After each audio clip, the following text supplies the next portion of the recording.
Mike Sabin. Thank you, Mr Speaker. My question is to the Associate Minister of Social Development. What new measures have recently begun to help prevent fraudulent criminal activity in our welfare system?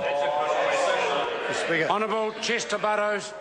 Thank you, Mr Speaker. This week the Ministry of Social Development is starting a new low-trust client regime which will require a small group of beneficiaries who have been proven to be dishonestly taking money from the welfare system and put in additional checks for them to prevent them ripping off the taxpayer again.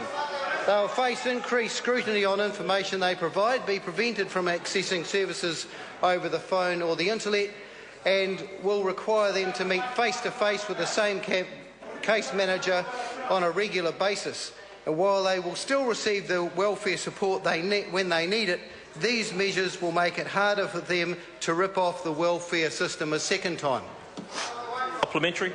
Supplementary question, Mike Sabin. To the Minister, how does the low trust client regime fit with other new measures the government has introduced to prevent, detect and punish welfare fraud? Mr Speaker. Honourable Chester Burrows. This is one of several sensible and targeted measures the government's introduced to stop welfare fraud. It complements other measures such as increased information sharing, streamlined investigative procedures and joint agency investigations, all of which started this year. And these measures have already seen significant fraudulent benefits worth millions of dollars a year stopped and people put before the court to answer for their actions. Supplementary question, Mike Sabin. Supplementary to the Minister. Thank you, Mr Speaker. What views has he seen on the government's approach to welfare fraud and alternative approaches? Honourable Chester Burrows. Mr Speaker, the government takes the view that fraud's fraud, whether it's dipping into grandma's purse or the work social fund, or taking welfare money you're not entitled to. It's all fraud, it's all criminal, and we make no apologies for treating it as such.